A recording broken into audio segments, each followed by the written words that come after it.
네, 여러분 안녕하세요. 반갑습니다. 오늘도 수요 성경 공부 모임에 함께 하신 모든 분들께 감사를 드립니다.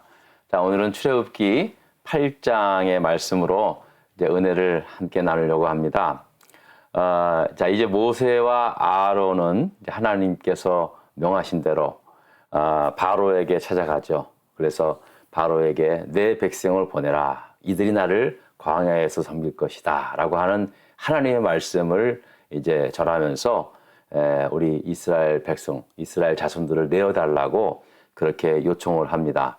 그런데 바로 왕이 이게 순순히 들을 리가 만무하죠. 안 그러겠습니까? 이미 이제 400년 동안 이스라엘 백성들은 거의 애굽 백성처럼 살았습니다. 그리고 이제 마지막에는 이제 거의 막 종살이를 하다시피 막 종으로 부려먹었으니 사실은 뭐 자기네들한테는 엄청난 자원 아니겠습니까? 그러나 이스라엘 자손한테는 곡통이 되겠죠. 자, 그런데 어쨌든 바로 왕이 아이고 이게 자신들의 그 나라의 애굽 나라의 그 험한 노동일은 대신 다 하고 있는 이스라엘 자손들을 그냥 내줄 일은 그거는 절대 있을 수 없는 일이었겠죠. 그래서 이제 하나님께서는 바로 왕이 그렇게 그런 마음을 가질 줄 알고 이제 바로 왕 앞에 서서 이제 하나님께서 보내신 하나님의 명령임을 알게 하는 그런 각종 이적을 행하라고 이제 능력의 지팡이를 주지 않습니까? 그래서 이제 모세가 이제 지팡이를 던졌을 때 이제 뱀이 변하고 뱀으로 되고 또 잡으면 다시 이제 지팡이가 되는 그런 이적을 행하니까 이제 그 바로 왕도 애굽의 요술사들을 다 불러서 너네들도 한번 해봐라 그러니까 이제 요술사들이 지팡이를 던지니까 뱀으로 변하는 그런 요술은 부린 거예요. 지난번에도 말씀드렸지만 사실은 마술에 불과한 거죠. 그래서 이제 그 모세가 던진 그 지팡이가 변한 그 뱀들이 그 요술사들이 변하게 한 그 뱀들을 다 잡아먹지 않습니까? 아무것도 아니었다는 거죠. 자, 그러나 바로 왕의 마음은 전혀 흔들리지 않았어요. 아이고 우리 요술사들도 다 하는 일 가지고 어디서 내 앞에서 가오를 잡으려 그래? 이런 식으로 이제 택도 않는 소리 하지 말아라. 이제 그렇게 이제 완고하게 된 거죠. 자, 그러니까 이제 본격적으로 하나님께서는 애굽 땅에 이제 재앙을 내리게 됩니다. 재앙을 내림으로 말미암아 이제 그 바로 왕의 마음을 이제 바꾸려고 하는 그런 의도가 있었겠죠. 아시다시피 이제 10가지 재앙을 통해서 결국은 마지막 장자의 죽음이라는 재앙을 통해서 바로 왕이 이제 이스라엘 백성들을 내어주지 않습니까? 자, 그런데 하나님께서 이제 이렇게 여러 가지 이 10가지 재앙을 통해서 이제 그 바로 왕의 마음을 이렇게 바꾸려고 하는 그런 징표로 그 재앙을 내렸지만 사실은 그것이 주 목적이긴 하지만 이제 고고학자들에 의하면은요, 이 연구를 해보니까 이 열 재앙에 나타나는 이 모든 재앙들이 다 그 당시에 애굽 백성들이 그 당시에 섬겼던 신들과 다 연관이 있었다는 거예요. 그러니까는 하나님께서 애굽에 내린 이 10가지 재앙들은 단순히 어떤 그 바로의 마음을 바꾸려고 하는 그런 이적뿐만 아니라 이 심판을 통해서 이제 애굽 사람들이 다스리고 애굽 사람들이 섬기고 있던 그 당시 섬기고 있던 모든 신들을 다 심판하면서 오직 여호와 하나님만이 살아계신 하나님이신 것을 온 애굽 사람들과 또 이제 출애굽해야 할 이스라엘 백성들에게 보여준 그러한 사건이다라는 것입니다. 굉장히 중요합니다, 여러분. 사실 이스라엘 자손들도 이제 애굽에서 이제 살면서 그 애굽 사람들이 그렇게 섬겼던 신들을 왜 몰랐겠습니까? 그들도 다 알았겠고요. 또 그들 가운데서는 은밀히 그들이 비록 자기네 조상들의 신이신 여호와 하나님을 믿었긴 하지만 사실은 또 어떤 이스라엘 자손들은 똑같이 애굽 사람들과 똑같이 그들이 섬겼던 그 당시에 섬겼던 애굽의 신들을 섬기는 사람도 있었을 겁니다. 아주 은밀하게 섬기는 사람도 있었을 것이고요. 자, 그런데 이제 하나님께서는 그런 10가지 재앙을 통해서 애굽의 모든 신들을 다 이렇게 재앙으로 이렇게 막 그냥 내리지 않습니까? 그래서 이제 이것이 정말 애굽의 신들은 그냥 하나의 우상에 불과한 것이구나. 그리고 이스라엘 자손들이 믿고 따르고 섬기는 하나님만이 참된 하나님이시구나라는 것을 이제 알게 하신 그러한 사건이었다라는 사실입니다. 예, 저는 이 말씀에 대해서 이제 10가지 재앙을 뭐 이 정도는 이제 그래도 성경 공부를 하신 분들은 이제 뭐 한두 번은 들었을 겁니다. 그런데 이게 가만히 묵상을 해보면은요, 정말 하나님이 세심하구나. 정말로 하나님이 세심하시고 단순히 애굽에 있는 신들을 질투해서 그런 것만이 아니에요. 이것이 이제 애굽의 바로 왕을 바꾸기도 하시고 또 애굽 사람들에게 진짜 하나님은 진짜 여호와 하나님은 이스라엘 자손들이 믿고 따르는 신이 하나님만이 진짜 살아계신 하나님이시구나라는 것을 알려주실 뿐만 아니라 또 이스라엘 백성들에게도 너희들이 믿고 섬기는 나 여호와 하나님은 진짜 참된 살아계신 능력의 하나님이시다는 것을 이스라엘 백성들의 심령 가운데 이렇게 encourage, 믿게 했다는 거죠. 아주 그냥 믿게 하셨다는 거예요. 제가 늘 강조하지만 믿음은 선물이라죠. 선물. 하나님께서 믿게 하셔야 믿는 겁니다. 믿는 거예요.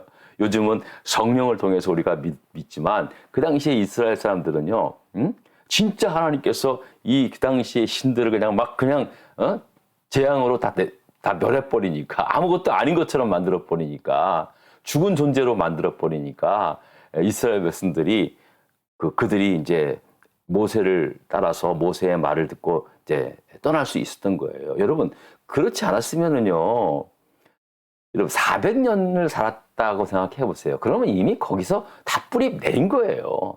근데 모세가 아무리 뛰어난 하나님께서 보낸 사자라 할지라도, 어떻게 그렇게 다 버리고 떠날 수 있겠습니까? 그 쉬운 일이 아니거든요.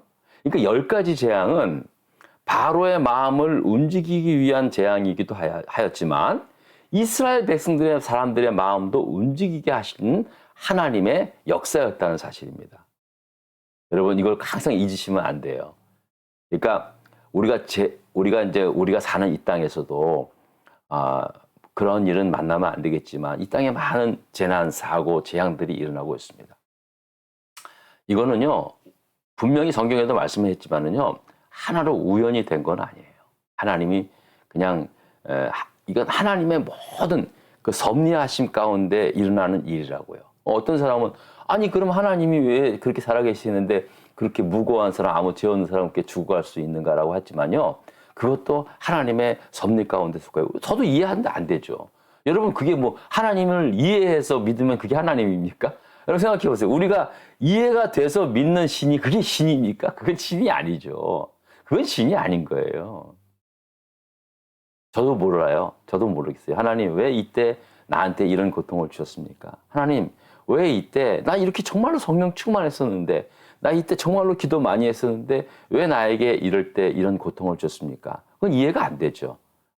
그러나 다 하나님의 뜻이 있는 거예요. 하나님의 뜻이 있는 거예요.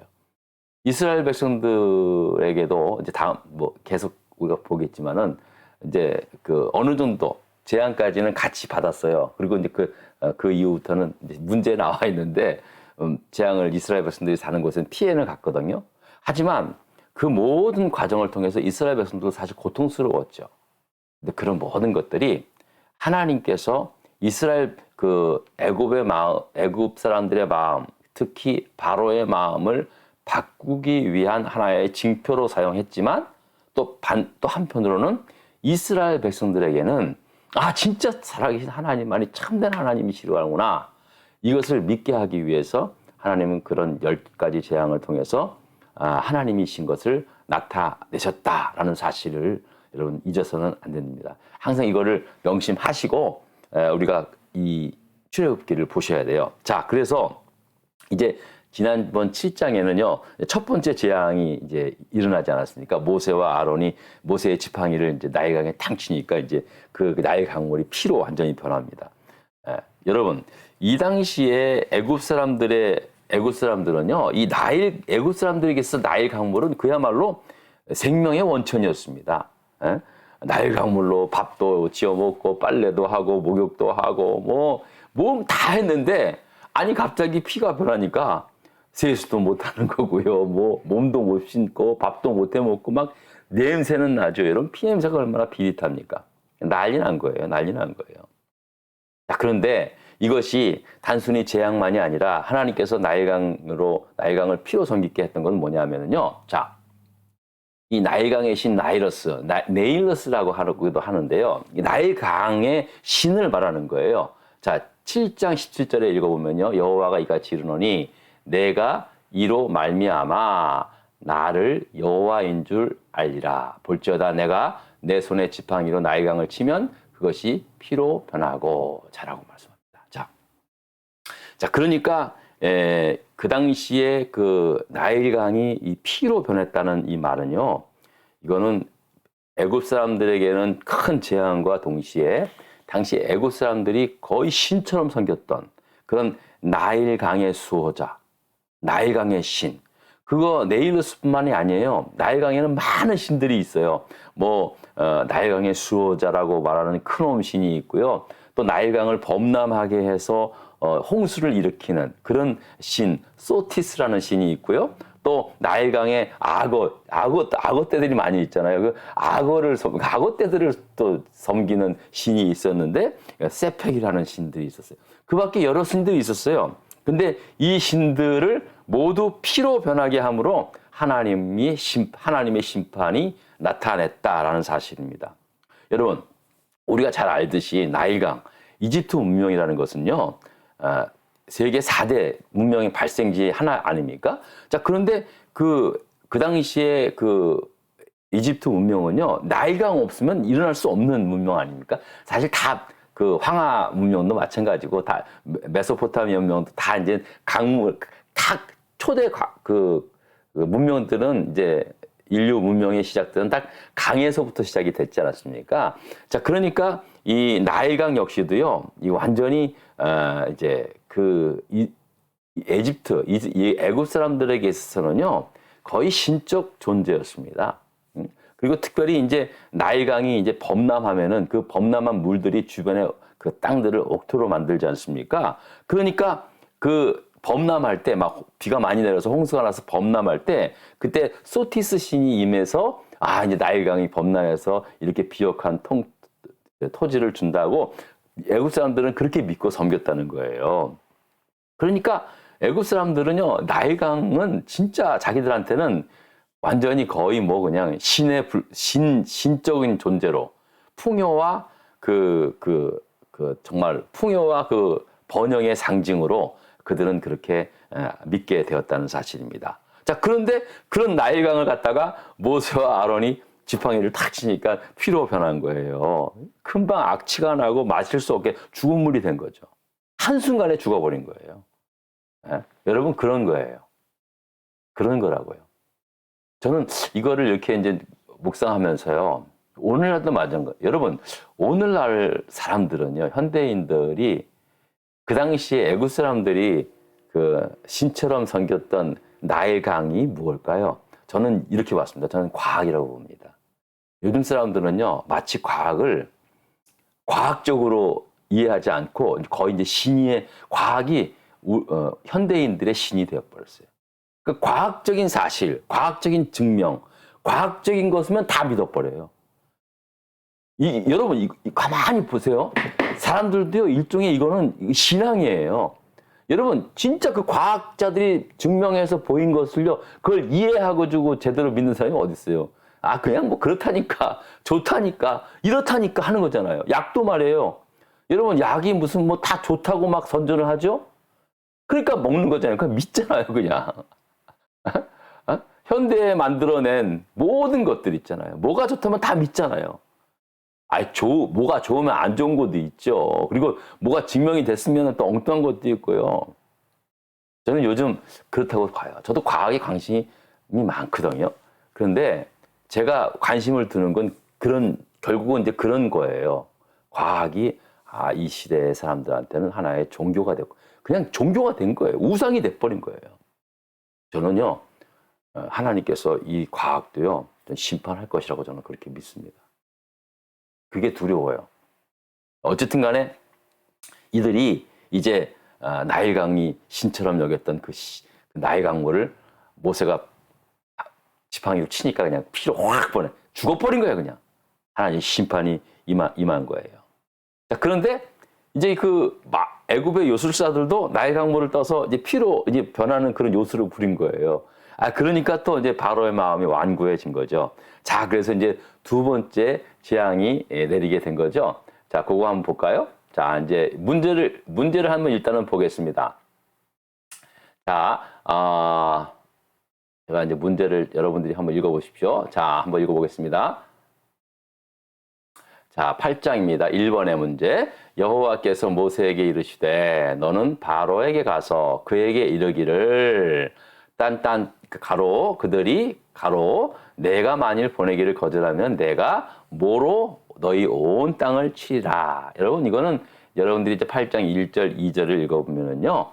다 이제 알 수 있는 내용이죠. 제가 한번 말씀을 다시 한번 읽어보겠습니다. 여호와께서 모세에게 이르시되 너는 바로에게 가서 그에게 이르기를 여호와의 말씀에 내 백성을 보내라. 그들이 나를 섬길 것이라. 내가 만일 보내기를 거절하면 내가 뭘로? 개구리로 너희 온 땅을 치리라 라고 말씀하고 있습니다. 자, 그러니까 여러분들 자 보십시오.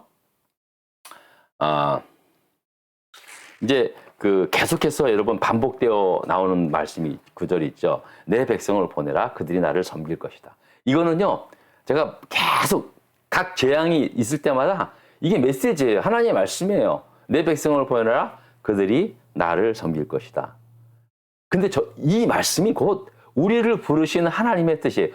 그 당시에 애굽에 살고 있었던 이스라엘 백성들을 모세를 통해서 이끌어내었을 때 바로에게 내 백성을 보내라. 그들이 나를 섬길 것이라. 광야에서, 광야는 곧 교회 아닙니까? 광야는 곧 교회 아닙니까? 그죠? 예? 사도행전 8장에 보면은요, 그 스테반 집사가 마지막 순교하면서 설교를 했을 때 광야 교회라 그래요. 자기 이스라엘 백성들이 하나님이 40년 동안 광야 교회에서 훈련을 시켰다고 얘기했어요. 여러분, 이게 너무너무 중요한 말씀이에요. 우리가 내 백성을 보내라. 그들이 나를 섬길 것이다. 어디서? 교회에서, 광야에서.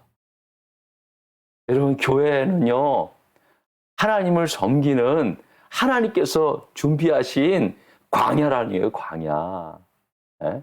이것이 바로 하나님의 뜻인 거예요. 그러니까 여러분, 하나님께서 부름받은 백성들은요, 반드시 우리가 사실 교회 아닙니까? 부름받은 백성들의 모임이 교회 아닙니까? 반드시 교회를 통해서 하나님께 영광을 돌리고 하나님께 찬양을 하는 거예요. 이게 하나님의 뜻이에요. 저는 그런 의미에서요. 저는 무교회자들도 있어요. 교회가 뭐 근데 저는 그거 비성경적이라고 생각합니다. 그리고 너무 물론 기성교회도 잘못됐죠. 기성교회 잘못된 거 많이 있죠. 그러나 그렇다고 해서 잘못된 것을 물론 개혁하고 바꿔 나가야죠. 근데 함부로 비난을 하고 말이에요. 아무것도 제대로 알지도 못하고 말이에요. 그렇게 해서는 안 돼요.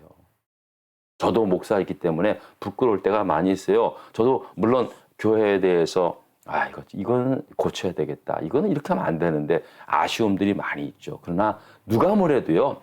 교회는 하나님께서 하나님의 백성들을 불러서 하나님께서 하나님을 찬양하고 경배하고 그렇게 하라는 그러한 곳, 광야, 그것이 바로 교회라는 사실. 여러분 늘 잊지 마십시오. 출애굽 얘기는요, 거의 2000년이 넘는, 2000년이 뭐예요? 거의 4000년이 좀 되는, 넘는 그런 때인데요. 그럼에도 불구하고요, 여러분, 그때 그 하나님 말씀, 지금의 하나님 말씀은 변함이 없습니다. 하나님 우리를 광야로 부르셔서, 교회로 부르셔서 하나님을 섬기고 하나님을 높이고 하나님께 영광 돌리기를 원하시는 줄 믿으시기 바랍니다. 아멘. 자, 그러니까 이제 그렇게 안 하면은 개구리로 이제 심판하겠다 얘기하니까는요. 그래도 바로 왕이 듣지 않으니까 결국은 어떡합니까? 나일강에 살고 있었던 개구리들이 막 다 올라와서 길이건 집이건 어디건 다 난리가 친 거예요. 막 밥 먹는 숟가락에, 밥 먹는 밥그릇에 들어가고 국그릇에 들어가고 뭐 옷장에도 튀어나오고 난리가 난 거예요. 난리가 나는 거예요. 난리가 난 거예요. 자, 그런데요. 아까도 말씀을 드렸지만 그러면 개구리는 어떤 신과 연결이 되어 있는가? 자, 보겠습니다. 자, 요거 한번 보세요. 자, 개구리는요. 이 재생산의 여신 헤크트의 심판이라고 합니다. 이게 뭐냐면 개구리가 나일강에서 이제 출애굽기 8장 3절입니다. 개구리가 나일강에서 무수히 생기고 올라와서 내 군과 내 침실과 내 침상위와 내 신하의 집과 내 백성과 내 화덕과 내 떡 반죽 그릇에 들어갈 것이며 라고 말씀을 하고 있습니다. 그러니까요. 이 당시에 이 개구리는 무엇을 말하면 재생산의 신, 그 재생산의 신에 대해서 그 헤케트라는 그런 신의 심판이거든요. 자, 그런데 그 당시에 나일강이 범람했을 때 생긴 웅덩이들이 있었어요. 이제 그곳에 이제 개구리들이 알을 낳고 이제 개구리들이 막 서식을 하게 되죠. 그러니까 개구리가 등장하는 거는요, 곧 그 풍성한 수확의 상징이라는 거예요. 그러니까 그 애굽 사람들에게 있어서는요, 개구리가 막 많이 있는 거는요, 이제 올해도 이제 이 나일강물이 넘쳐서 우리에게 풍성한 수확을 주겠다라고 하는 그러한 그 뜻이기도 했다는 거예요. 그래서 개구리를 그러니까 그런 풍성의 신을 섬기는 그런 헤케트에 대한 그 심판을 말하고 있다라고 그렇게 이제 설명을 드릴 수 있다는 사실입니다. 자, 그러니까 여러분 이제 앞으로도 계속 남은 이제 그 10가지 재앙에 대해서 말씀을 하는데요. 이 모든 것들이 다 이 당시에 애굽 사람들이 정말 아주 신으로 섬겼던 자기 생명과 또 같은 그런 신으로 섬겼던 것들을 하나님께서 다 심판한 사건이었다라는 것을 잊지 마시기 바랍니다. 자, 오늘은 여기까지만 하고 다음 주 수요일에 마무리를 하도록 하겠습니다. 여러분 잊지 마십시오. 여러분 하나님은요 우리를 부르셔서 하나님의 백성을 부르셔서 우리를 어디를 통해서 교회를 통하여 하나님을 섬기도록 우리를 부르셨다는 것. 그리고 하나님은 그 세상 사람들이 섬겼던 그런 모든 신들을 반드시 심판하시는 하나님이시라는 것을 절대로 잊어서는 안 됩니다. 자, 오늘 여러분 여기까지 하고요. 또 다음 주에 뵙겠습니다. 여러분 감사합니다.